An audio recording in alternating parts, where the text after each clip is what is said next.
vous présenter un exemple de modélisation en cancérologie, plus précisément sur les traitements de certains types de cancers du cerveau.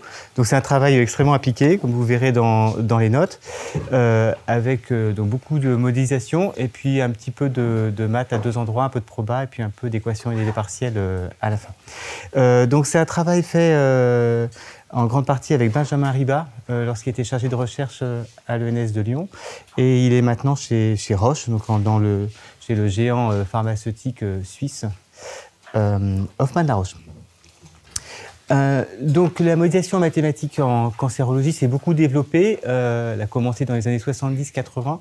Et puis après, il y a eu un gros boom dans les années 2000-2010 où il y a de plus en plus de mathématiciens, modélisateurs qui se sont intéressés à ce sujet sous l'effet de plusieurs tendances. Déjà, la multiplication des mesures chez les patients, la multiplication du nombre d'IRM, de scanners, de données. Donc on entre dans l'ère du big data, ça veut dire qu'il y a énormément de données en permanence et trop de données probablement pour que ce soit interprété par un esprit humain, aussi affûté soit-il. Et donc il y a le besoin d'avoir des modèles, des modélisations pour interpréter les données cliniques et essayer de les pousser un petit peu dans leurs limites. La deuxième direction, c'est aussi que c'est très difficile et très coûteux de développer de nouvelles molécules, bien sûr. Ça n'arrive pas souvent. Et donc l'idée est d'optimiser celles qu'on a déjà et donc d'essayer de voir si on peut optimiser des traitements avec des molécules qui existent déjà en changeant leur fréquence ou leur rythme d'administration. Donc c'est vers là qu'on s'est dirigé avec Benjamin. Donc on s'est focalisé sur un type très particulier de cancer, qui sont des cancers du cerveau, et plus précisément, ça s'appelle des gliomes.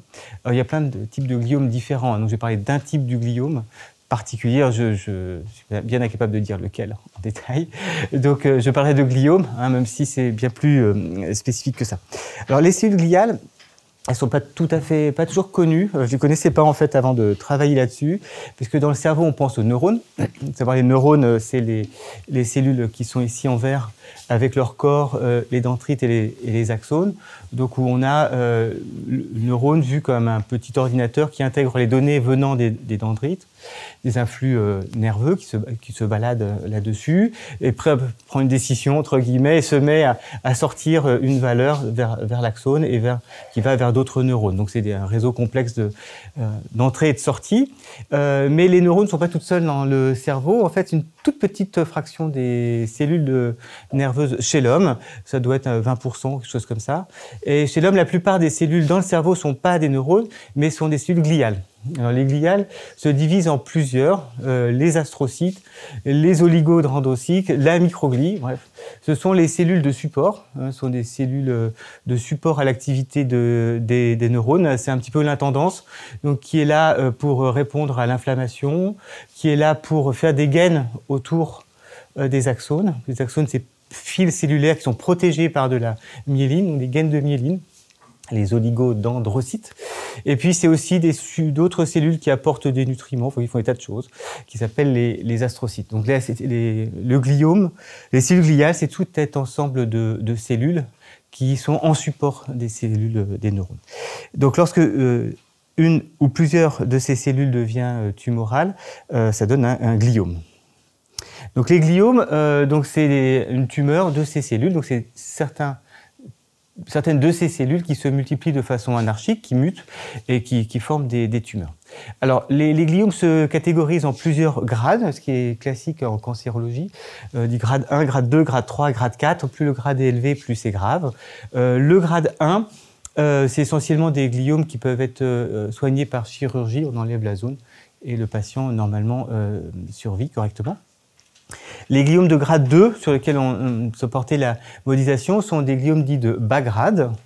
Ce sont des gliomes qui commencent à être beaucoup plus ennuyeux puisqu'ils ne sont pas bien limités, c'est-à-dire qu'il n'y a pas de bord du gliome. Il y a deux types de tumeurs. Il y a des tumeurs entre guillemets solides qui sont bien compactes. Il y a un bord, comme le tumeur de cancer du sein par exemple. Donc il y a un bord, il y a une unité. Donc si on l'enlève, on a une chance qu'il disparaisse, sauf si c'est disséminé. Et il y a les gliomes infiltratifs qui diffusent, donc ils ne sont pas compacts, mais les cellules qui diffusent un petit peu partout. C'est vraiment de la diffusion au sens physique, au sens de diffusion de Fourier ou de Fick, où là, les gliomes sont un petit peu partout, donc ils sont infiltrants, ils s'infiltrent un peu dans les tissus, et ils sont diffus. Donc ils sont beaucoup plus difficiles à enlever, bien sûr, parce qu'il y a une taille apparente, et puis en fait, il y en a un petit peu partout. Du coup, on ne peut pas vraiment les enlever. Ensuite, les gliomes augmentent en grade, et donc là, ça devient de plus en plus grave pour le patient. En grade 3, ils sont dits pardon, excuse-moi, anaplasiques. Anaplasiques, ça veut dire qu'ils n'ont plus la forme de cellules initiales, et ils n'ont plus la forme d'astrocytes, ils commencent à devenir des cellules un peu n'importe comment. Et le grade 4, qui est le plus grave, c'est glioblastomes. Là, ils sont complètement anarchiques et se propagent à grande vitesse. Alors ça, c'est un petit peu de détail sur les gliomes. Il y en a plusieurs types. Donc moi, je ne parlerai que d'un seul, mais je ne donne pas les détails. Vous voyez, différents en fonction du type de cellules atteintes, les astrocytes, les oligodendrocytes ou les astrocytes, qui donnent différents types de gliomes. Et en fonction des grades, 2, 3, 4. Vous voyez par exemple sur les astrocytes, entre le grade 2, avec des cellules qui restent bien, qui sont des vrais astrocytes, on ne peut pas différencier d'astrocytes non tumoraux, jusqu'au grade 4, où ce n'est plus du tout des astrocytes, c'est des cellules un petit peu n'importe comment. La densité qui va de modérée à forte, et vous avez aussi l'activité de division mitotique, donc la division qui est soit très faible dans le grade 2, soit très très forte dans le grade 4. La vascularisation, parce que la tumeur elle a besoin d'énergie pour survivre, donc elle va créer ses propres vaisseaux sanguins, son propre réseau de vaisseaux sanguins, ce qu'on appelle donc la prolifération vasculaire, la néovascularisation, qui va de rien à visible. Et puis il y a tellement de prolifération que les cellules qui sont au milieu de la tumeur, elles n'ont plus assez d'énergie pour vivre, donc elles meurent de nécrose, donc vous avez des typologies différentes. Et à droite et là, vous voyez des temps de survie médian en année pour le patient qui s'effondrent au fur et à mesure qu'on passe de 2, 3 à 4. Donc nous, on va regarder des tumeurs de type 2. Alors vous voyez qu'il y a encore différents types, donc je ne rentre pas dans le détail. On a travaillé des cliniciens, mais on n'était pas là pour ça. Alors bien sûr, il y a des protocoles thérapeutiques pour chacun. Vous voyez ici des exemples d'études. Voilà, avec des typiques, des nombres de patients, qui va de 25, 25 c'est un petit peu limite pour faire des stats, jusqu'à 150. Et vous voyez ici des protocoles thérapeutiques standards. Je reviendrai dessus après. PCV et TMZ essentiellement, qui sont deux chimiothérapies différentes. Et vous voyez par exemple un protocole tout à fait standard, le premier par exemple, 75 mg par mètre carré par jour. Cycle de 7 semaines, par exemple, ou 75 mg par mètre carré par jour pendant 21 jours, tous les 28 jours avec 12 cycles. Alors c'est bizarre, mais les doses en cancérologie, ça remonte à très longtemps, bien sûr, et c'est exprimé en mètres carrés de surface corporelle. Donc, ce qui est un petit peu bizarre, c'est pas par kilogramme du patient, c'est par mètre carré de surface corporelle, parce que dans les années 40 ou 30, ils faisaient comme ça, et puis bien sûr, comme c'est des protocoles qui sont établis, personne ne les change, et donc ça reste l'unité. Alors, mètre carré de surface corporelle est plus ou moins proportionnel au poids, alors avec probablement un facteur puissance 2/3, mais bon, on n'est plus à ça près. Donc vous voyez ici des protocoles qui sont sur des administrations. On administre tous les jours, par exemple, et 7 semaines après, on refait un cycle, et 7 semaines après, on regresse. Et à droite, vous voyez les survies sans progression. Bien sûr, la survie, c'est jamais évident de déterminer ce que c'est. Est-ce que c'est le temps jusqu'au décès? Est-ce que c'est le temps jusqu'à l'aggravation des signes cliniques? Est-ce que c'est le temps de vie dans des conditions correctes? Alors là, c'est la survie avant que le cancer ne redevienne plus gros qu'au moment de son diagnostic. Voilà pour les gliomes. Alors, voilà une image et un exemple de données côté fourni par le docteur Ducret, qui est cancérologue au centre Léon Bérard à Lyon, qui est un grand centre de cancérologie lyonnais. Donc, c'est des images qui viennent de l'hôpital Wertheimer, l'hôpital Lyon-Est à Lyon, et puis centre Léon Bérard. Donc là, vous voyez typiquement des coupes horizontales d'un cerveau à 4 moments différents. Donc ici, vous voyez, donc là c'est le temps. Donc 0, c'est le moment du premier traitement. CT, c'est pour chimiothérapie. Donc, c'est pendant ce temps-là, le patient a subi une chimiothérapie. Et ici, vous voyez le mean tumor diameter, donc le diamètre tumoral moyen.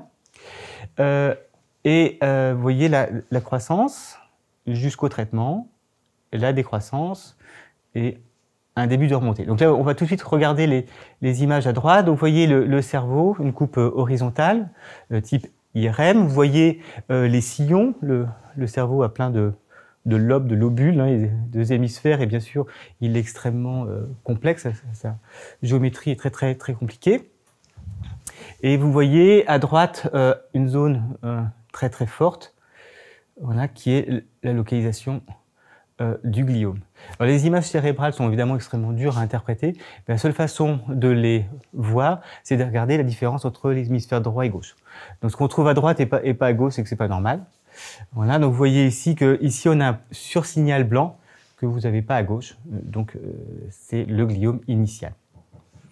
Alors, dans ces protocoles, le patient n'est pas traité tout de suite, parce qu'on verra après que le traitement induit des résistances. Donc, si on traite tout de suite, en fait, on va faire apparaître un gliome plus grave tout de suite, donc on va éviter. Donc, il y a des protocoles où le patient n'est pas traité immédiatement, et donc là, pendant 6 ans et demi, il n'a pas été traité. Donc, il a été diagnostiqué ici, et donc 4 ans après, il a eu un autre scanner, et bien sûr, la tumeur a augmenté. Et vous voyez donc ici la zone tumorale atteinte, qui atteint quasiment 6 cm hein, de diamètre, hein, donc c'est bien sûr considérable. Alors, généralement, c'est découvert par des signes cliniques, soit des vertiges, soit des maux de tête, soit des pressions crâniennes trop grandes, donc ils ne sont pas traités.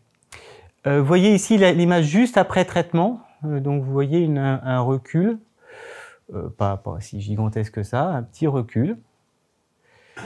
Et ce qui était un petit peu particulier à ce genre de tumeur, c'est que le diamètre continue à décroître après le traitement. Donc c'est ça qui avait un petit peu attiré la curiosité de l'oncologue avec qui on travaille, c'est qu'après le traitement, pendant 3 ans, quasiment, la tumeur continue à diminuer.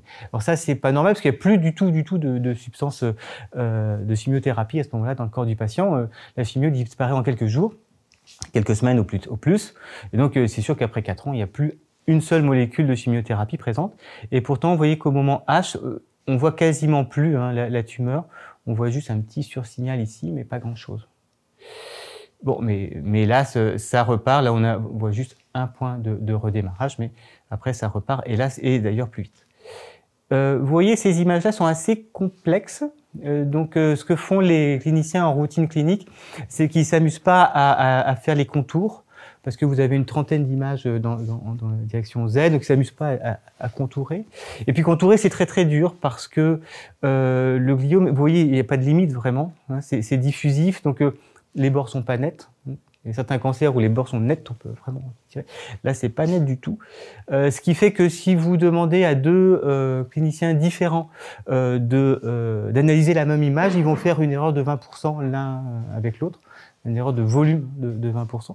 Et si vous prenez le même clinicien et vous donnez 2 fois de suite la même image, il va aussi faire 20% d'erreur. Voilà. Donc parce qu'à un moment, il va avoir des arbitrages à faire, qui va être ici, est-ce que je prends cette zone-là ou pas? Est-ce que je recule ici, ou est-ce que je prends ici, ou est-ce que je vais jusque-là? Ce qui n'est pas évident, parce qu'il n'y a pas de réalité de terrain, bien sûr. Hein. Il n'est pas possible d'aller voir sur le terrain. Et puis, de toute façon, c'est diffus. Et puis, si ça atteint le centre, ici, c'est encore pire, parce qu'il y a un sursignal. Et puis, si ça s'approche des yeux, c'est encore plus pire, parce qu'on n'a pas de limite. Bref, il est extrêmement difficile de détourer. Et puis là, c'est difficile de savoir si c'est des zones nécrotiques, c'est-à-dire mortes, qui apparaissent noires, ou si c'est des zones qui sont saines. Ici, il n'est pas évident de savoir si... Bref, donc il est très difficile d'avoir le volume. Donc ce que font les cliniciens en routine, c'est qu'ils vont mesurer 3 distances. Donc ils vont mesurer ici ce diamètre-là, et puis ils vont mesurer l'épaisseur, et puis ils vont faire la moyenne. Donc ils vont multiplier les 3, ça va faire un volume, ils vont prendre la racine cubique, et ça leur donne un diamètre. Voilà. Essentiellement. Donc il faut une formule empirique, soit à partir de 3 diamètres, soit même à partir de 2, simplement à partir de 2 ils déduisent le volume, hein, c'est pas vraiment un problème, et ce qui va leur donner l'indication de taille. À nouveau, il y a 20% d'erreur, hein, donc comme il y a 20% d'erreur, c'est vraiment indicatif. Donc du coup, ici, c'est pour ça que c'est exprimé non pas en volume, mais en millimètres. Donc la taille est exprimée en millimètres. Alors on a fait, effectivement, sur la base de patients qu'on avait fait en détail segmenter tous les patients par un clinicien. Donc on a aussi les données de volume, mais de fait, la modélisation n'apporte pas beaucoup plus sur les volumes. Voilà, donc ici les points, donc 6 ans sans traitement, avec ici des points successifs, qui sont les IRM. Là, on décide de traiter, ça descend pendant le traitement, ça continue de descendre, et ça remonte. Alors voilà les critères cliniques qu'on appelle souvent RECIST, ou ici c'est RANO, qui sont comment les cliniciens interprètent ce genre d'image. Et en fait, on regarde le critère IRM, ce qui est le plus. Donc il y a 5 critères qui sont réponse complète, réponse partielle, réponse mineure, stabilité ou progression, et qu'on regarde sur le changement de taille. Donc on dit qu'il y a progression si le volume a augmenté d'au moins 25%. Donc on retrouve la marge d'erreur de 20%. Si la taille varie de moins de 25%, on n'est pas capable de savoir s'il y a croissance ou pas. Ça peut être dans la marge d'erreur. Donc le clinicien va dire stabilité. C'est-à-dire que si d'un IRM à l'autre, on augmente ou diminue de 25%, c'est stabilité. Il faut vraiment une nette augmentation pour le faire. Réponse mineure, donc on retrouve à nouveau le critère des 20%. Hein, il faut que ça décroisse au moins de 25%. Réponse partielle, c'est plus de 50%. Et réponse complète, il n'y a plus rien. Vous voyez qu'on est vraiment dans du qualitatif, hein, qui est l'analyse par 4 grades, et pour quand on suit une tumeur, de savoir si on a cru ou décru de 25%. Donc le but, c'est de pousser un petit peu plus loin ça. Alors ça, c'est les données, donc c'est des données de PCV. Alors PCV, c'est une chimiothérapie, donc le patient a 3 molécules qui sont administrées régulièrement avec des cycles. On a aussi des données de TMZ, qui est une autre molécule, et des données de radiothérapie. Alors ça, c'est pour illustrer la très grande variabilité des données patients. Donc on les a tous, on a traité un échantillon ici. Vous voyez que le début de la PCV n'est pas fait au même moment. La taille au moment du début du traitement, ça varie entre 4 cm et 80 ou 90. Parce que en fonction de la zone du cerveau atteinte, les symptômes cliniques apparaissent plus ou moins tard. Donc, on est obligé d'intervenir plus ou moins tard. Vous voyez que les temps avant la recroissance sont très variables. Donc ça, c'est avant traitement. En vert, c'est pendant le traitement. En rouge, c'est après le traitement. Et en noir, c'est recroissance, rechute.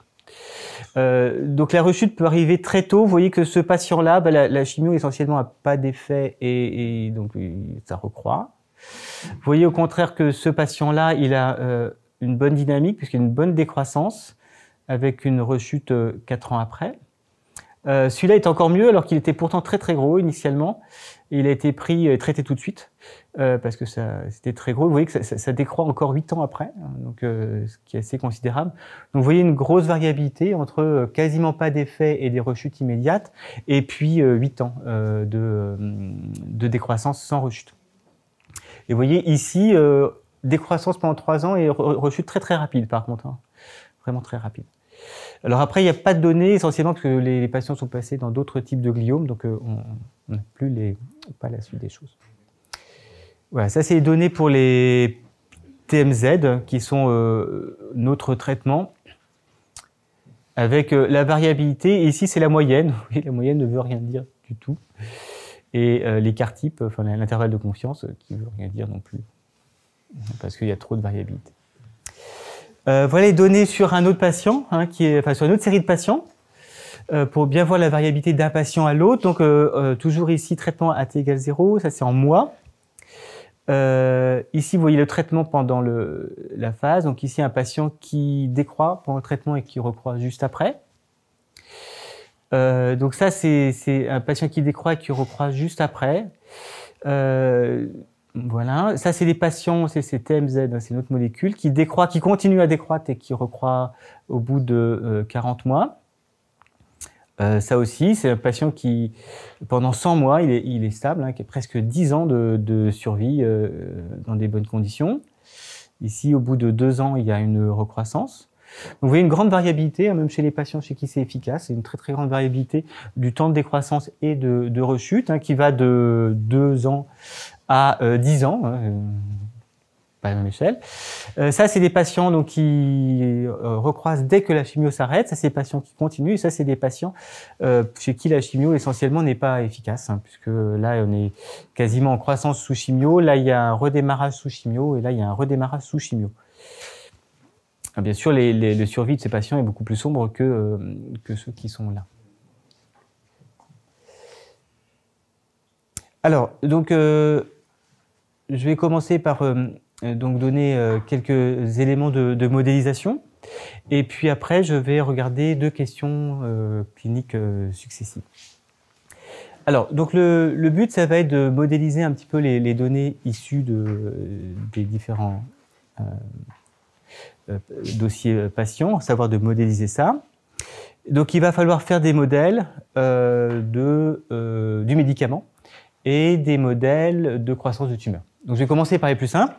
Donc, modèle de médicament. Alors, ça s'appelle la pharmacocinétique pharmacodynamie, PKPD en anglais. Et c'est un domaine qui est extrêmement développé dans toute l'industrie pharmaceutique, où il y a des services entiers qui font ça, à savoir qui étudient comment un médicament, à quelle vitesse un médicament disparaît dans l'organisme, à quelle vitesse il est métabolisé et disparaît. On appelle ça la clairance. Et donc, il y a des essais cliniques hein, qui sont tout simplement chez des patients sains, donc qui n'ont rien, de donner un médicament, n'importe lequel, tous sont testés, et de mesurer sa concentration dans le sang, ou différents examens, pour voir à quelle vitesse il est détruit par l'organisme et métabolisé essentiellement dans le foie. Donc, la pharmacocinétie, c'est l'étude de la vitesse avec laquelle le médicament, quand il est absorbé, rejoint l'organe cible et est éliminé. C'est regarder la demi-vie du médicament. C'est des modèles plus ou moins compliqués. Certains sont vraiment extrêmement compliqués.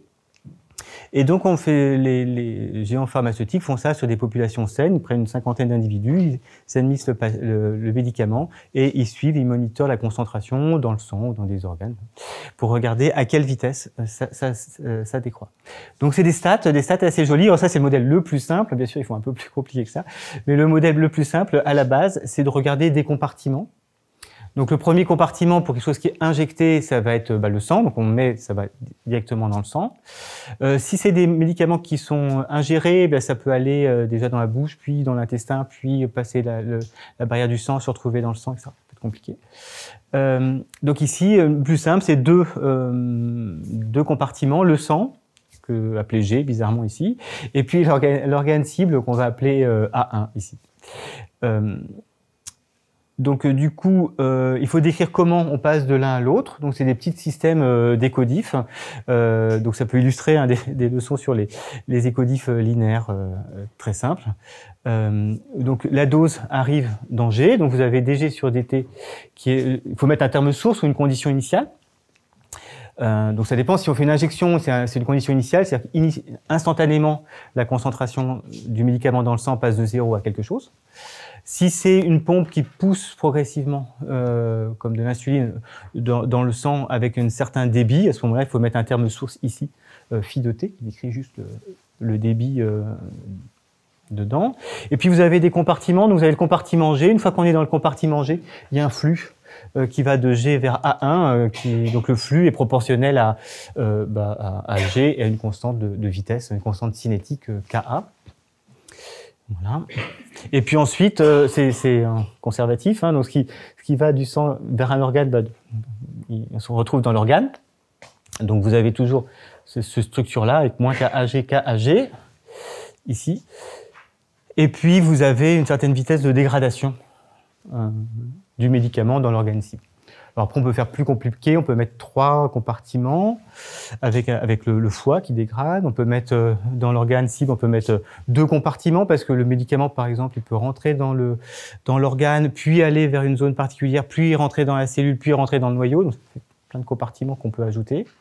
Et puis ensuite, il peut interagir avec les protéines qui sont sur place, les molécules qui sont sur place. Donc on peut avoir des lois d'action de masse, décrivant des dynamiques cellulaires de dégradation diverses et variées par des enzymes ou ce que vous voulez.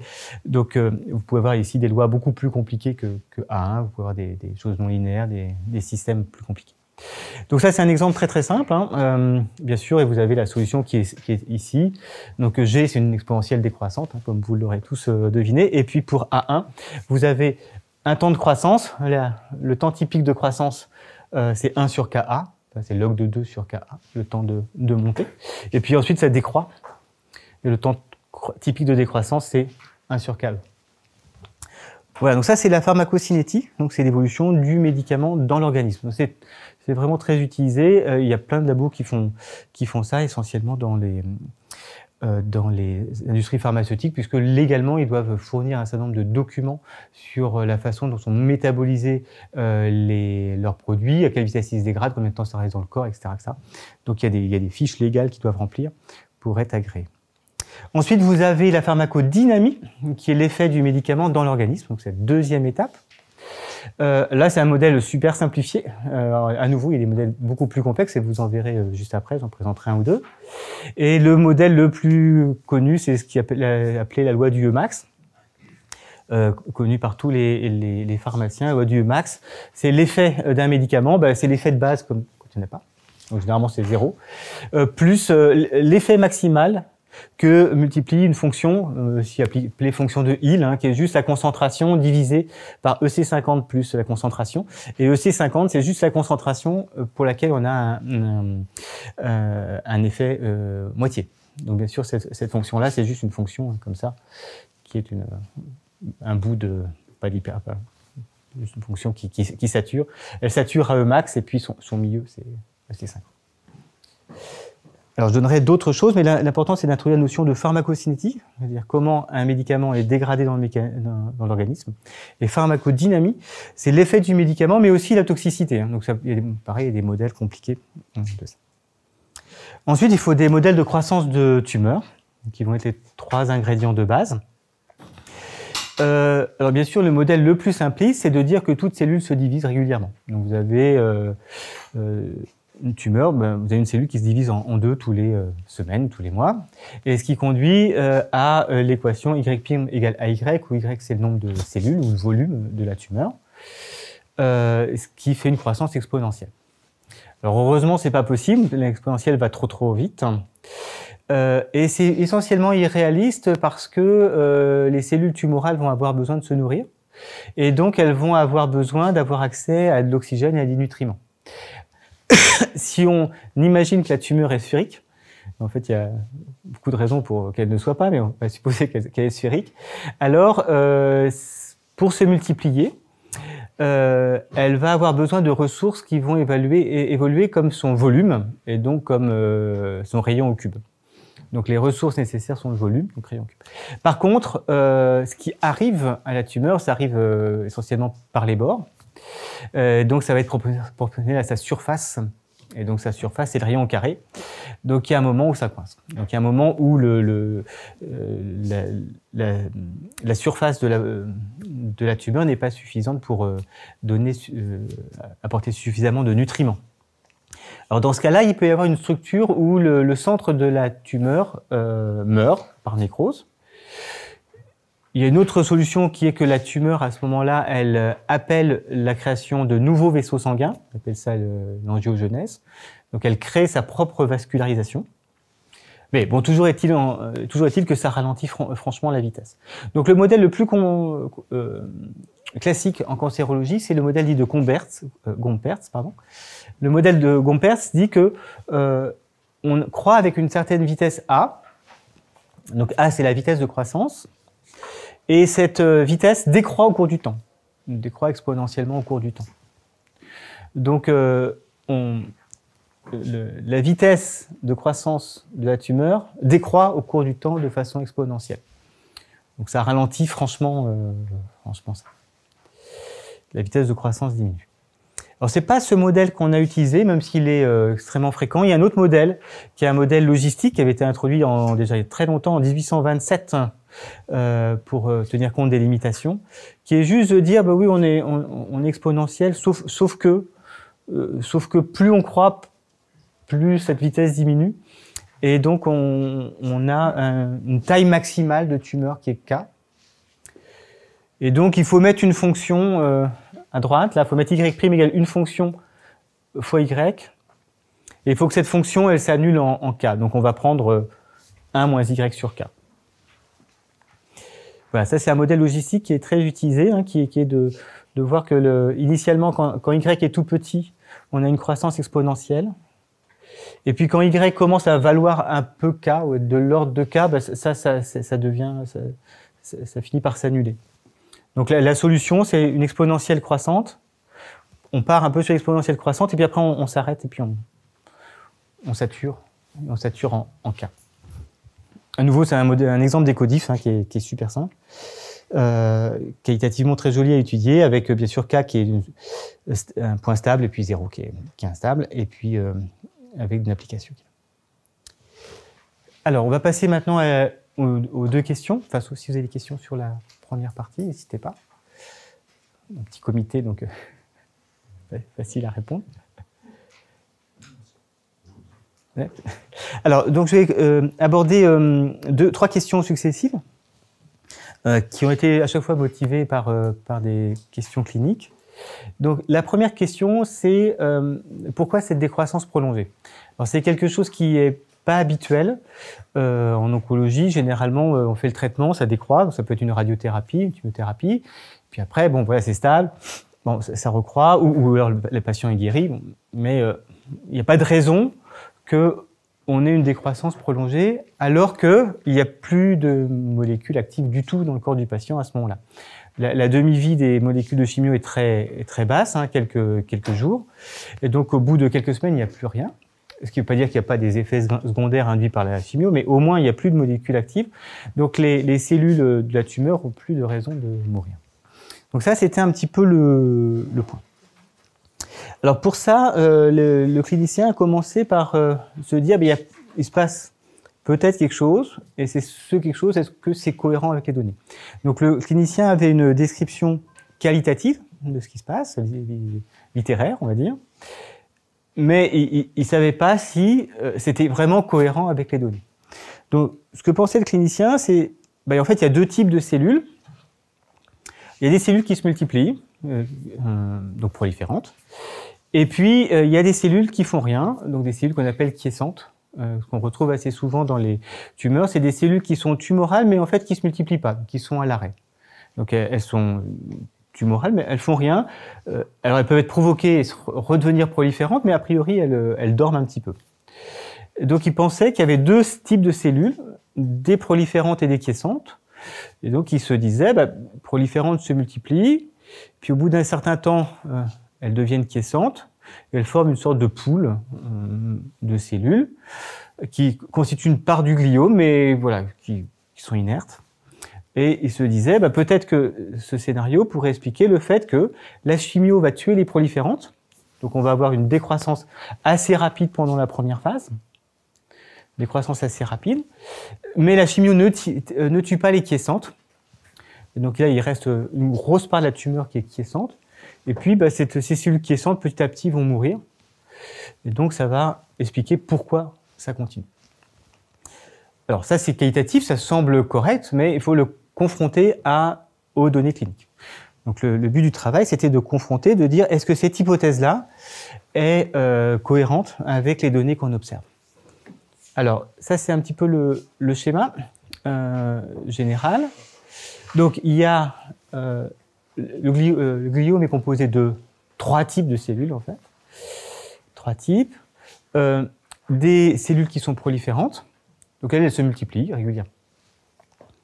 Mais au bout d'un certain temps, elles arrêtent de se multiplier. Alors ça, c'est typique des schémas qu'on retrouve en écologie ou en dynamique des populations. Hein, il y a des petits trucs. Donc là, les proliférantes, elles ont une certaine mort naturelle. Elles se multiplient avec une vitesse lambda p. Il y en a une certaine fraction qui devient quiescent, donc les cellules qui s'arrêtent de se multiplier, elles étaient proliférantes, hop, elles s'arrêtent. Et puis, sous l'effet du médicament, donc là vous avez l'aspect pharmacocinétique, vous mettez une dose, la dose a une certaine concentration de molécules actives. Eh bien, cette molécule active fait deux choses. D'une part, elle tue une partie du tissu avec une efficacité gamma.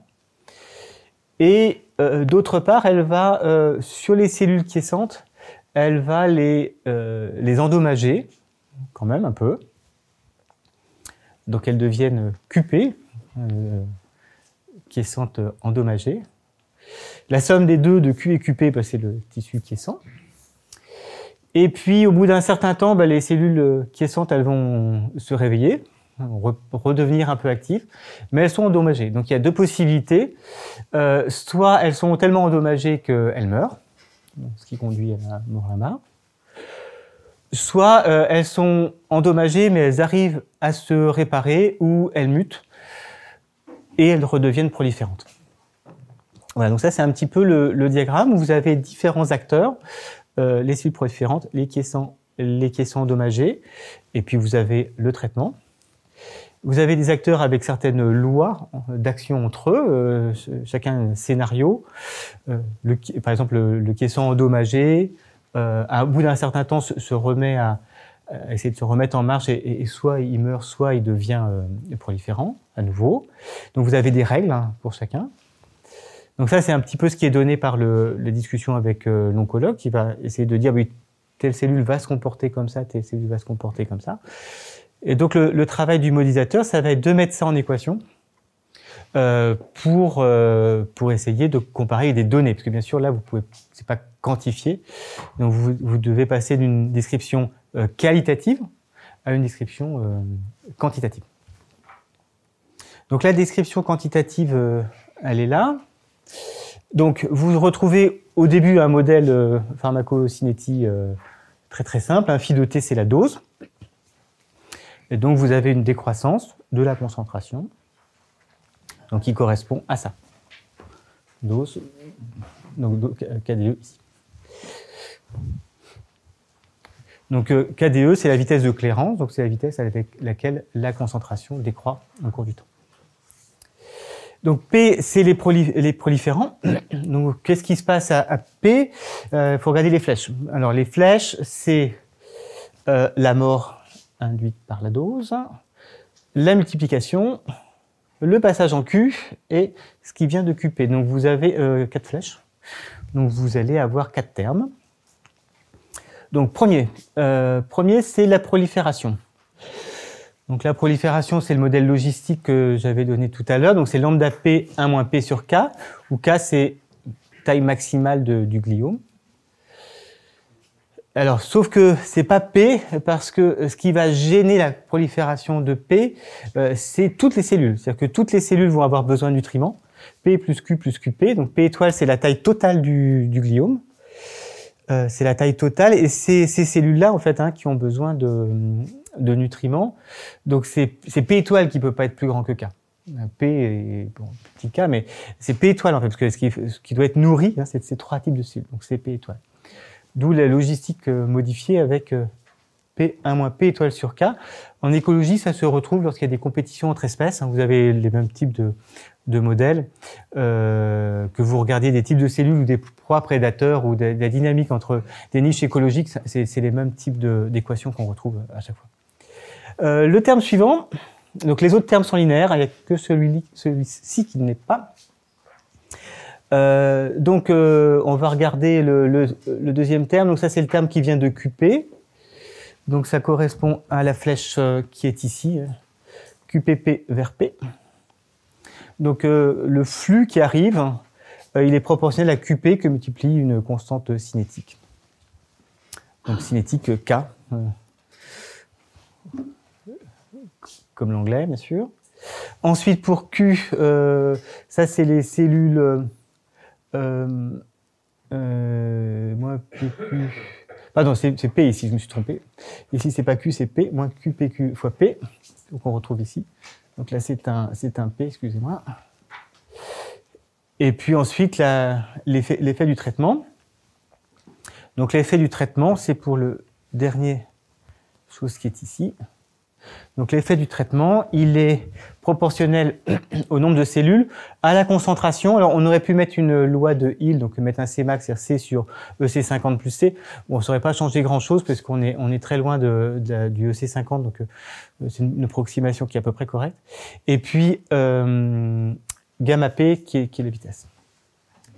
Voilà, puis ensuite, c'est un jeu de Lego. Hein. Donc lui, il meurt, donc il s'en va. Par contre, vous retrouvez le moins K PQ fois P, on le retrouve ici. Ce terme-là, c'est un terme de mort aussi, je crois. Non, c'est un terme de transfert, donc on le retrouve ici. Ce terme-là, on le retrouve ici. Voilà, et ce terme-là, c'est un terme de mort. Voilà, donc ça, c'est la mise en équation, entre guillemets, du schéma qu'il a. Alors, c'est pas quelque chose qui est automatique, bien sûr, il n'y a pas de loi pour faire ça. On n'est pas comme en physique où il y a des lois fondamentales, les lois de Newton, les lois de la mécanique quantique ou de la relativité. Là, il n'y a pas d'équation générale, bien sûr. Donc, c'est un petit peu un aspect feeling, en particulier pour mettre la loi logistique. Ici, on aurait pu mettre Gompertz, on aurait pu mettre une autre formule. On aurait pu mettre aussi une fonction de Hill aussi, ici. Et puis, bien sûr, là, on suppose que les constantes cinétiques, elles dépendent de rien. On peut mettre d'autres dépendances. Donc, deux modélisateurs vont probablement écrire deux systèmes différents. Il y a un aspect essai-erreur. Et puis, en plus, le même modélisateur va essayer plusieurs systèmes avant de bien comprendre ce qui se passe, parce que souvent, on écrit un système et puis, en fait, le système décodif n'a pas les propriétés qualitatives qu'il faut. Et on s'aperçoit qu'effectivement, le scénario n'était pas tout à fait cohérent. Il faut changer légèrement quelque chose dans le scénario ou légèrement quelque chose dans les équations pour qu'il soit cohérent. Est-ce qu'il y a des questions, des remarques sur ces... Oui. Pardonnez-moi, une question de biologiste, je suis biologiste. Dans le modèle, pourquoi il n'y a pas de flèche retour de Q endémique vers P? Celui-là. Il pourrait aussi, il y a plusieurs types de modèles. Là, c'est un type de modèle. Alors, on évite... Pardon, c'est le biologiste ou c'est le modélisateur qui décide de le négliger? Non, c'est en discussion commune. Alors, il y a deux choses. On pourrait effectivement mettre des questions qui redeviennent proliférantes, ce qui est la réalité du terrain, effectivement. Sauf que faut faire attention parce que on va vouloir paramétrer sur des données, donc faut pas trop complexifier le modèle.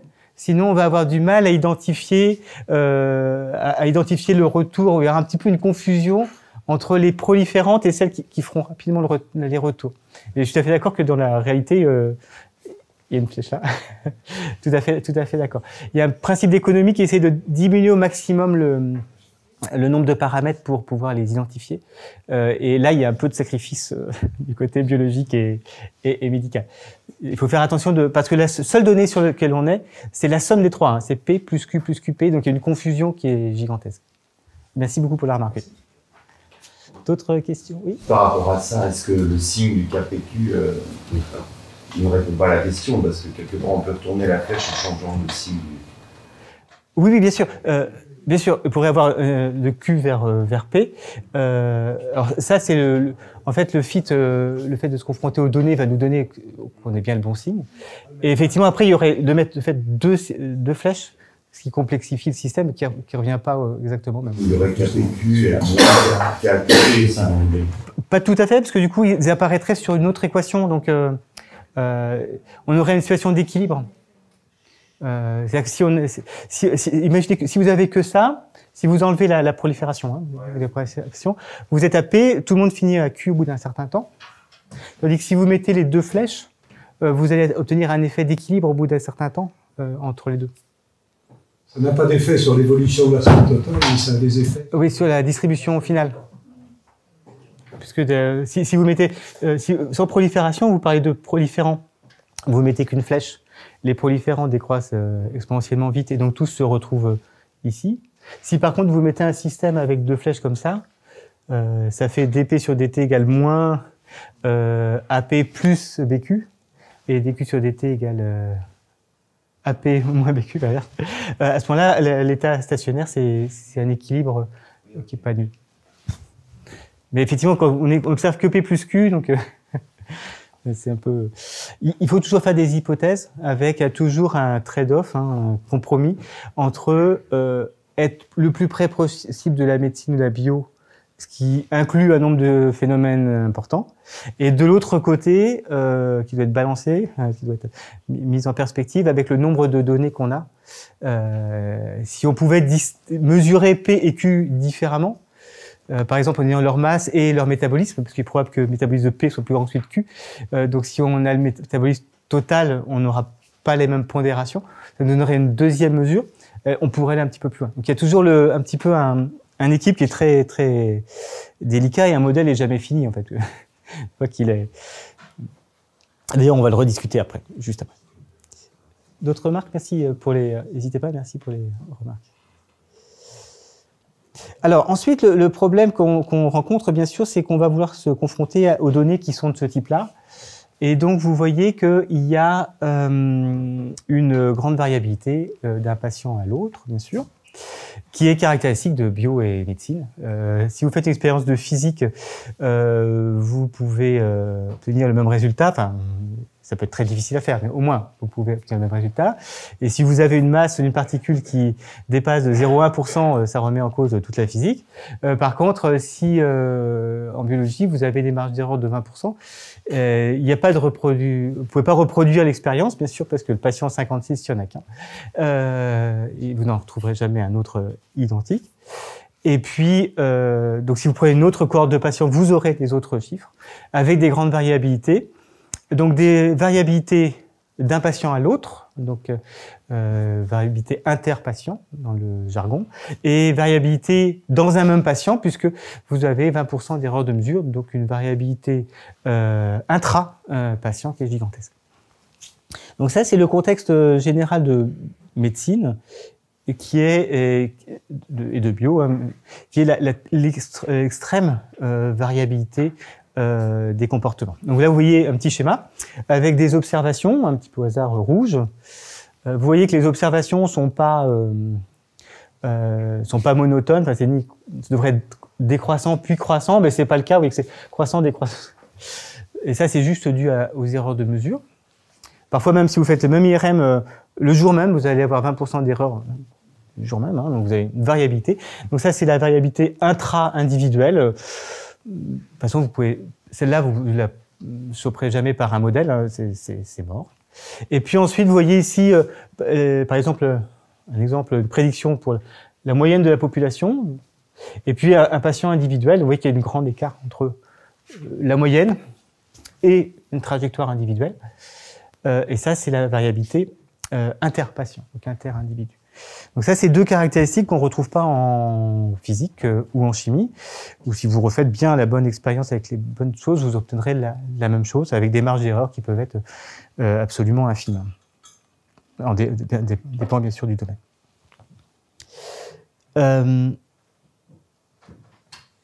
Alors, hop. Donc là, vous voyez la même chose, qui est sur les patients. Le patient moyen, donc qui est juste la moyenne des données. Donc vous voyez que le patient moyen décroît pendant 3 ans et recroît ensuite. Et puis ici, vous voyez 6 trajectoires individuelles qui illustrent donc la variabilité entre les patients, donc la variabilité inter-individuelle. Avec même pour lui qui commence vraiment très bien, une grande variabilité ici. Certains qui n'ont rien à voir, comme le 4, qui recroît très vite. Et puis vous voyez la variabilité intra-individuelle, puisque vous voyez des variations. Le modèle ne reproduit pas, bien sûr, les choses. Il y a une erreur de modèle, mais il y a aussi une erreur de données, en particulier sur ID9. Vous voyez qu'il y a énormément d'IRM quasiment en même temps, et puis ils sont un petit peu désordonnés. Alors, comment est-ce qu'on va aborder ça? Donc ça va être le point de d'une approche populationnelle. Alors, je vais essayer de le décrire un petit peu. Donc, alors, je vais essayer de reprendre les notations des notes que j'avais données. Donc ça va être page 11 et suivante, donc je vais détailler un petit peu. Donc vous avez des patients PI.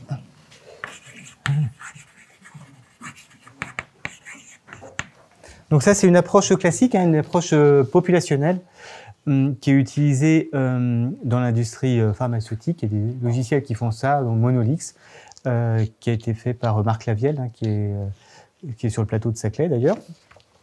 Donc ils sont utilisés couramment justement pour essayer de confronter des modèles à des données, en particulier pour la pharmacocinétique et pharmacodynamie. Il y a énormément de variabilité d'un patient à l'autre, donc il faut des techniques statistiques pour tenir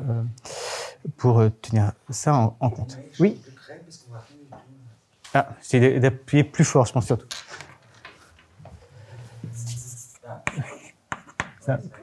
Ça va absolument. Peut-être allumer un petit peu une lumière, non? Je sais pas si. Non? Ah, désolé. C'est mieux.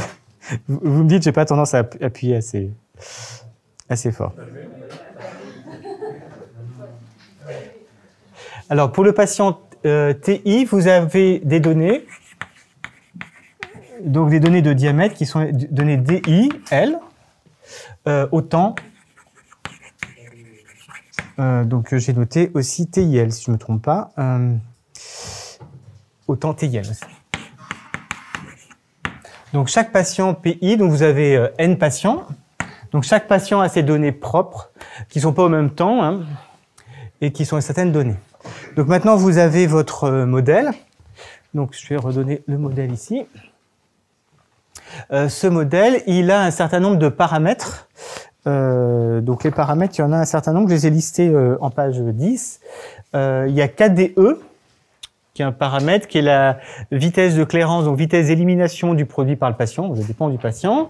Lambda P, qui est la vitesse maximale de croissance de la tumeur lorsqu'elle est petite. Vous avez tous les coefficients K qui sont inconnus. Et puis, bien sûr, vous avez la taille initiale, P, Q et QP initiale qu'on ne connaît pas. Et donc, si vous regardez la totalité, j'avais compté 11 paramètres. Donc, vous avez 11 paramètres. Ah, merci. Vous avez 11 paramètres du modèle que je vais regrouper en θ. Donc, θ, c'est la variable, donc 11 paramètres, KDE, lambda P, ainsi de suite. Et puis, vous avez P au premier temps, PIT1, Q au temps 1 et QP au temps 1. Donc ça, c'est un jeu de paramètres. Si vous avez un patient, il est caractérisé par ces constantes qui vont décrire, et ces constantes, ça fait 11 paramètres. Alors, le problème, c'est que on n'a pas toujours 11 IRM, bien sûr. Donc, on a plus de paramètres que de données. Donc, l'approche classique, qui est l'approche d'ajustement non linéaire, c'est d'introduire la distance aux données. Donc, vous regardez pour le patient I, la distance aux données, donc c'est la somme sur toutes les expériences, de la taille, donc j'ai appelé F, c'est la taille totale. Donc, F, c'est P plus Q plus QP, donné par le modèle. Donc ça dépend du temps, ça dépend des paramètres. Donc ça, c'est ce que me prévoit le modèle.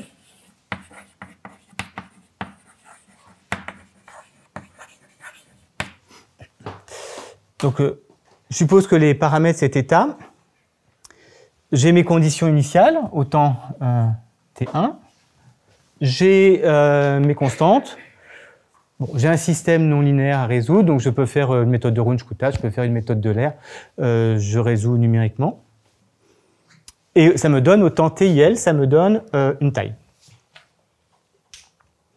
Ça, c'est ma prévision. Donc, je vais devoir comparer cette prévision avec mes données. Puis, je vais prendre le carré. C'est toujours bien d'avoir un carré. Elle, c'est les différents temps, enfin, c'est les différents IRM. Donc, le premier, le deuxième, le troisième, le quatrième, le cinquième.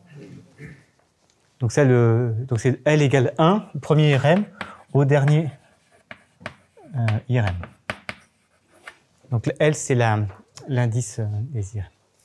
Alors, si on regarde les données patients, vous voyez qu'il y en a qui ont beaucoup. Enfin, quoique, ils sont tellement regroupés que c'est pas vraiment beaucoup, parce que on mesure la même chose essentiellement. Si vous faites toujours la même expérience au même moment, ça va pas vous donner beaucoup plus de points. Et ici, vous voyez 1, 2, 3, 4, 5, 6, 7, 8, 9, 10, 11. Au premier, il y a exactement 11. 3, 4, 5, 6, 7, 8, 9, le deuxième, 11, c'est miraculeux. Et le dernier, 3, 4, 5, 6, 7, 8, 9. Donc le dernier, il y en a 9. Autrement dit, vous avez moins de données que de paramètres. Donc, comme vous avez moins de données que de paramètres, vous n'allez pas faire grand-chose en mesurant θ. Vous avez trop de flexibilité, donc le problème est essentiellement mal posé. Donc, vous ne pouvez pas individuellement, fitter une personne toute seule, parce que vous n'allez pas avoir assez de données. Donc, en fait, le système est beaucoup trop flexible et peut s'ajuster et vous reproduire vos données sans problème. Il fera rien. Et en fait, il y a moins de données que ça, puisque comme elles sont un peu alignées, il n'y a pas tellement de données dans le système. Donc ça, c'est une approche individuelle, donc essentiellement qui ne peut pas être faite. Et donc, du coup, on va essayer une approche populationnelle. Donc ça a été introduit dans les années 90 avec des logiciels comme NONMEN ou Monolith qui sont d'usage courant dans la littérature. Il y a eu des progrès dans les années 2000 pour traiter des modèles non linéaires. Les années 90, c'est des modèles linéaires. Les années 2000, c'est des modèles non linéaires. C'est des stats qui sont pas évidentes. L'algorithme, je vous le décrirai pas parce que il est vraiment très compliqué. Par contre, le principe est assez simple. Le principe, c'est de se dire... Alors certes, patient par patient, on ne peut rien dire, mais on va utiliser le fait qu'ils ont tous la même pathologie. Et donc ils ont tous la même pathologie, mais avec une variabilité. Donc on va intégrer toutes les données de tous les patients en même temps. Alors, cela dit, on ne peut pas faire ça comme ça, puisque ils n'ont pas tous le même θ. Donc en fait, on va se donner une loi sur θ. Donc l'idée, c'est de se dire, θ, ça suit une certaine loi dans la population. On va prendre un exemple normal, donc une loi normale, avec une certaine moyenne et un certain écart type. Donc pour chaque coefficient, donc il y en a 11. Donc par exemple, lambda P, la vitesse maximale de croissance de tumeur, dans la population, c'est variable, chaque individu a son lambda P, donc il y a 30 personnes dans les modèles, donc 30 lambda P. Cette lambda P va suivre une loi normale, de moyenne lambda P PM et d'écart type lambda P moyen. Par exemple, lambda P suit une loi normale, lambda P moyen, lambda P écart type. Et chaque variable. Donc en faisant ça, qu'est-ce qu'on a fait? Du coup, on a, pour chaque paramètre, on en a 2. Donc on a déterminé la moyenne et l'écart type. Donc ici, on a 11 paramètres, donc du coup, on en a 22 ici, 22 paramètres. Donc ce qu'on va faire, c'est d'essayer de déterminer ces 22 paramètres, à savoir la moyenne et l'écart type de chaque coefficient. Mais du coup, on va avoir 22 paramètres qui, cette fois-ci, vont être en regard, non pas avec les données d'un patient, mais avec les données de tous les patients. Donc, si on a 30 patients, par exemple, 30 patients par, on va dire, typiquement 10 mesures par patient, donc ça nous donne 300 données. Donc, dans le premier cas, on était dans un rapport défavorable, moins de données que de paramètres, on va pas loin.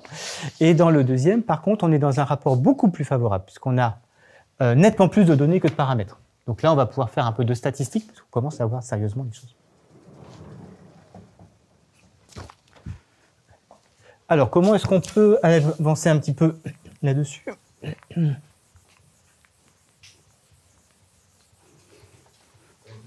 Oui. Ah oui, on peut peut-être faire une petite pause. Oui. On peut faire ça avant de rentrer dans le détail d'algo. C'est pas mal. Soit on voit l'algo avant la pause. Comme vous voulez. On voit l'algo, on fait la pause après. D'accord. Alors donc du coup, ça c'est la... Oui. On suppose que tous ces paramètres sont indépendants statistiquement. Alors effectivement, la question d'après, c'est savoir s'il y a des covariances entre les deux. Et on peut aussi ouvrir des covariances entre les deux. Et à ce moment-là, non pas chercher juste 22 paramètres, mais la matrice complète de covariance. Voilà. On peut tester. Alors, pareil, sur l'algo, on peut supposer qu'il y a des covariances ou pas. Donc là, je présente 100 covariances pour simplifier, parce que pas mettre des... Enfin, mais c'est une très bonne remarque. Il peut y avoir des covariances entre les différents paramètres du modèle. Après, il y a toutes sortes de tests statistiques là-dessus. Alors, la première chose qu'on va regarder, déjà, c'est un modèle de l'erreur, puisque ça, on ne l'a pas donné. Donc ça, c'est la première chose à faire. Donc, c'est l'erreur. Donc, l'erreur, on suppose qu'on a un vrai diamètre des zéros. Alors, on ne le connaît pas, hein, des zéros, évidemment. En fait, on fait une mesure qui va être différente. Et donc, on va supposer que l'écart suit une certaine loi. Donc, on va devoir se donner une loi d'erreur. Alors, à nouveau, il y a beaucoup de lois. Hein. Ça peut avoir une erreur qui est proportionnelle à la taille, toutes sortes de choses. Pour simplifier, je prends une erreur normale. Donc, on va supposer que l'erreur, elle vérifie ça. Donc, c'est-à-dire que la probabilité d'observer une erreur qui est que ça, c'est de ne pas me tromper dans l'endroit où je mets les deux coefficients de pi, exponentielle moins d mesuré moins d0 au carré sur 2 sigma 2.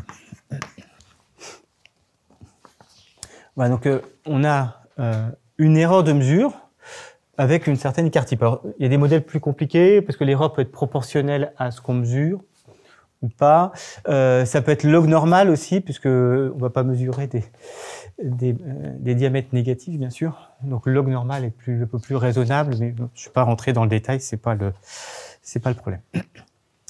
Alors maintenant, on va regarder ce qui se passe au niveau d'un θ individuel.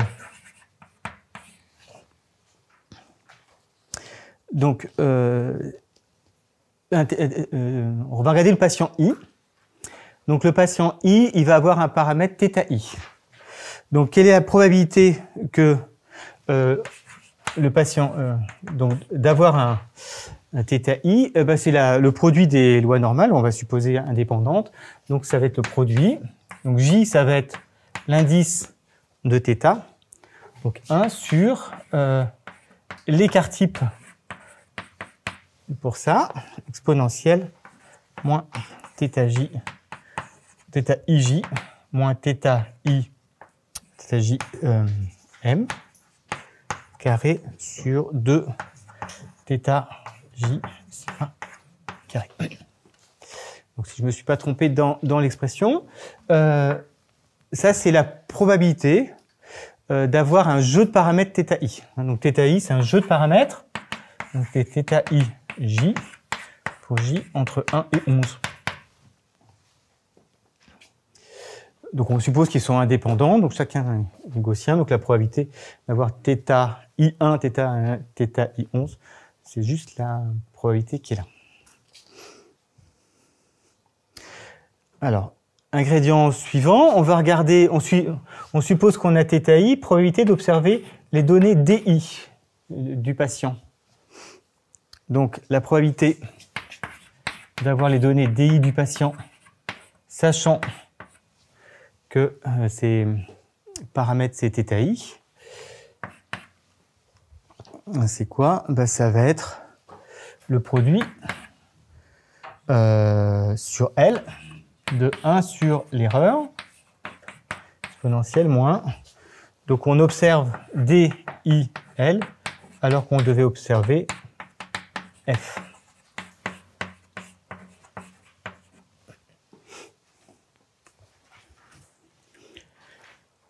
Donc là, on suppose que le patient a le paramètre θi. On devrait observer les données f de TIL θ. Ce que prédit le modèle, c'est ça. Donc, on a θi, le modèle, il prévoit ça. C'est pas ce qu'on observe. Hein. Ce qu'on observe, c'est DIL. Donc la probabilité de faire cette erreur-là sur l'expérience, enfin sur la mesure L, c'est la gaussienne. Et on suppose que toutes les erreurs sont indépendantes. Donc ça me donne la probabilité d'observer DI sachant θi, c'est ça. Et donc c'est à un coefficient près. C'est un coefficient près, c'est exponentielle moins JI de θ sur 2 sigma.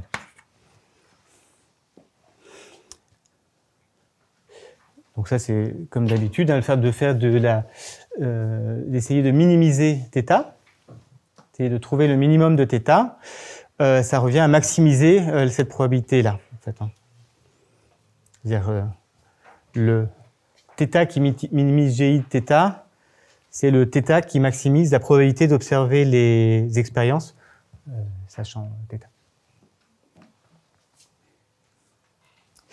Voilà, donc maintenant il ne reste plus qu'à combiner le tout. Donc la probabilité d'observer le jeu de données complet des connaissants θ et θ sigma. Qu'est-ce que c'est? Donc qu'est-ce que c'est? Alors il faut regarder déjà pour tous les patients. Donc c'est la probabilité sur tous les patients I. Ensuite, il faut avoir la probabilité d'observer DI, donc ça va être l'intégrale de P de DI θi dθi.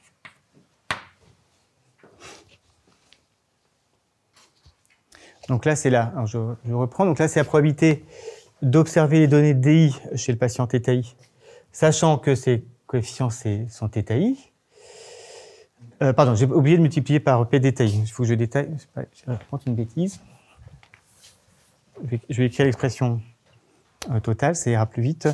Non, pardon, je peux écrire la totalité. Je peux écrire, oui, P de θi. Pardon. DI θi, P de θi dθi. Voici, j'espère que c'est correct. Oui, voilà, dans ce sens-là. Donc, la probabilité d'observer DI sachant θi, c'est ça. La probabilité d'avoir θi, c'est ça. Donc, du coup, la probabilité d'observer DI, c'est l'intégrale en θi du produit de ces deux choses-là. Et puis, vous faites la probabilité produit sur tous les patients. Voilà, ça c'est la quantité.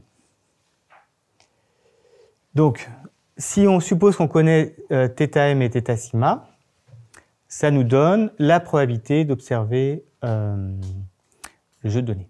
Est-ce qu'il y a des questions, des remarques sur cette formule-là? Parce que tout est... Ok. Alors du coup, maintenant, on a presque fini l'algo.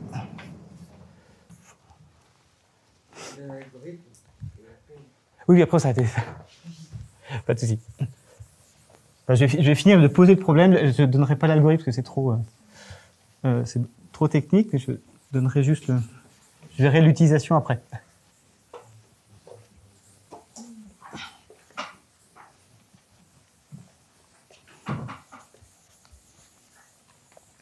Alors là, ce que donne cette formule-là, c'est la probabilité d'avoir les données sachant θm et θ sigma. Nous, ce qu'on veut, c'est pas ça, c'est l'inverse. Ce qu'on veut, c'est la probabilité d'avoir une certaine valeur des paramètres, moyenne, écart type, connaissant les données, parce que ce qu'on connaît, c'est les données, hein, c'est pas d'autre chose. Donc ce qu'on va utiliser, c'est la formule de Bayes, donc, qui nous dit que la probabilité de A sachant B que multiplie la probabilité de B, c'est la probabilité de B sachant A que multiplie la probabilité de A. Ça, c'est la célébrissime formule de Bayes. La probabilité de A sachant B fois la probabilité de B, c'est la probabilité de B sachant A multipliée la probabilité de A. Donc ça, on peut le calculer. Bon, c'est une intégrale super compliquée, mais tout est calculable. Hein. F, elle est calculable. Donc là, j'ai une intégrale en θi. DI, on connaît. Si je regarde la chose suivante, on connaît tout, hein, on sait calculer F. Donc on sait tout faire. C'est une intégrale en très, très, très grande dimension, puisque l'intégrale est dimension 11 hein, pour chaque patient. Donc c'est une intégrale en très grande dimension, mais ça se calcule. C'est pas d'une gaussienne, puisque f n'est pas linéaire, mais ça se calcule quand même. Donc ça, on connaît, ça c'est calculable. Ensuite, ça, dans le vocabulaire bayésien, ça s'appelle le prior, c'est-à-dire ce qu'on sait avant toute donnée. Là, on sait rien, donc on prend pas. Donc on met 1. Ensuite, la probabilité d'observer les données, c'est, on connaît pas non plus. On connaît pas non plus, mais ça c'est pas grave puisque à gauche ça doit être une probabilité. Donc l'intégrale de ce machin-là doit être égale à 1, et donc vous voyez que ça c'est juste une constante de normalisation. Donc on n'a pas besoin de la calculer. Donc ça c'est bien. On peut mettre des choses sur θm et θ sigma en mettant des lois gaussiennes en supposant qu'on a des a priori dessus. De fait, ça ne va pas apporter énormément de choses. L'essentiel de l'information, il est là, et si on a assez de données, en fait, ce terme-là est beaucoup plus important que celui-là de fait. Et donc, du coup, on a une probabilité de θm, θ sigma, sachant d, et ben c'est la probabilité de d, sachant θm, θ sigma, divisé par une constante de normalisation. Voilà, donc du coup, on peut calculer la probabilité d'avoir un jeu de paramètres dans la population. Alors, bien sûr, on ne va pas chercher exactement cette distribution-là, parce que une distribution sur une distribution de paramètres, ça commence à faire beaucoup de distributions. Donc, on va chercher tout simplement à le maximiser. Donc, on va prendre pour θm et θ sigma l'endroit où on est maximum. L'argmax de P de θm, θ sigma, D. On peut garder l'aspect bayésien jusqu'au bout, mais là, ça nous donne quand même une probabilité sur la distribution de probabilité de... Voilà. Donc ça, c'est ce que font les algorithmes assez classiques. En fait, on échantillonne, on ne calcule pas l'intégrale de façon déterministe par des méthodes d'intégration, bien sûr, parce que la dimension 11 c'est trop grand. Donc on intègre par des méthodes de Monte-Carlo, donc on tire au hasard des points pour approcher l'intégrale. Et puis on ne tire pas tout à fait au hasard les points, on fait par Metropolis Hastings pour être bien piqué aux bons endroits comme il faut. Donc l'algorithme qui est SAEM pour faire ça,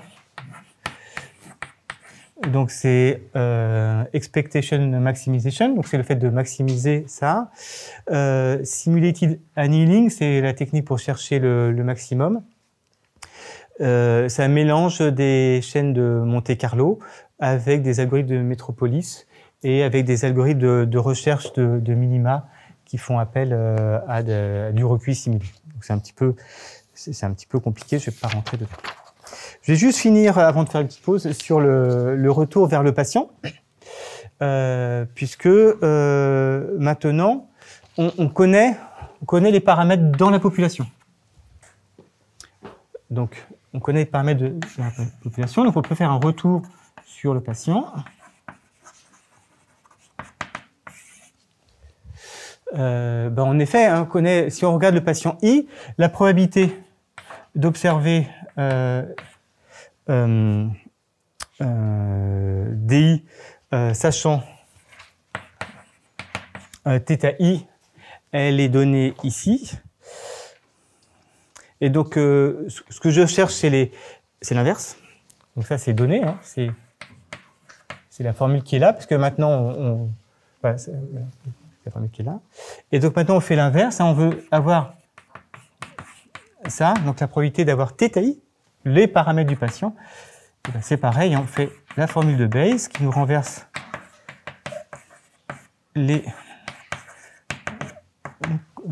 l'aspect conditionnel. Alors là, on a le prior, mais cette fois-ci, le prior, ben, on le connaît. Hein, le prior, il est là-haut. Donc lui, il dépend de θ m et θ sigma. Donc lui, il est connu. Celui-là, il se mesure. Et se calcule, pardon. Se calcule. Et puis celui-là, c'est toujours pareil, hein, c'est normalisation. Puisque à gauche, on doit avoir une proba. Donc ça nous donne la probabilité d'observer, d'avoir les coefficients θi. Et donc c'est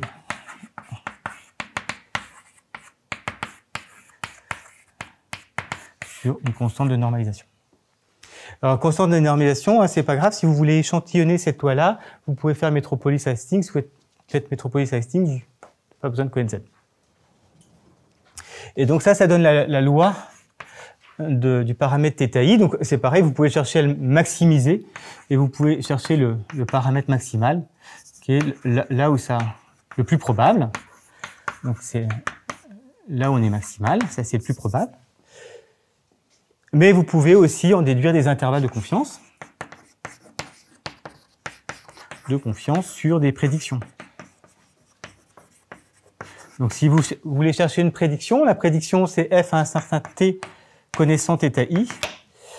Donc c'est une fonction non linéaire de θi. Vous connaissez la distribution de θi, donc vous pouvez avoir le mode le plus probable, vous pouvez la prédiction moyenne, vous pouvez avoir des intervalles de confiance. Il vous suffit d'échantillonner cette loi-là, par exemple par Metropolis Hastings, ça vous donne une suite de θi qui approche cette loi de proba. Vous calculez les prédictions correspondantes, ça vous donne une suite de prédictions dont la loi suit la loi de f, donc avec le mode moyen et les intervalles de confiance. Est-ce qu'il y a des questions, des remarques?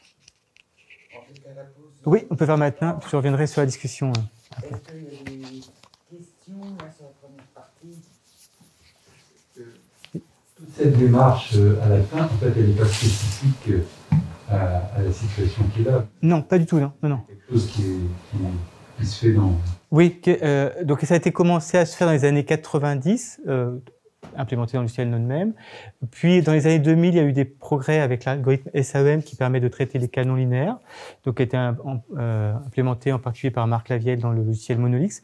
Et ça, c'est l'utilisation constante. Monolix est utilisé par tous les géants pharmaceutiques dans toutes les approches de pharmacocinétie, où ils ont ce type de choses et ils vont chercher les clairances moyennes et les quarts types d'éclairance dans les populations.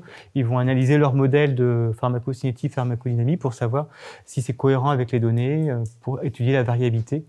Donc ça permet d'aller chercher la variabilité d'un patient à l'autre. Donc la variabilité d'un patient à l'autre dans des systèmes non linéaires. Alors j'ai pas parlé, mais le sigma est pas forcément connu, donc on peut aller aussi le chercher par cette méthode-là.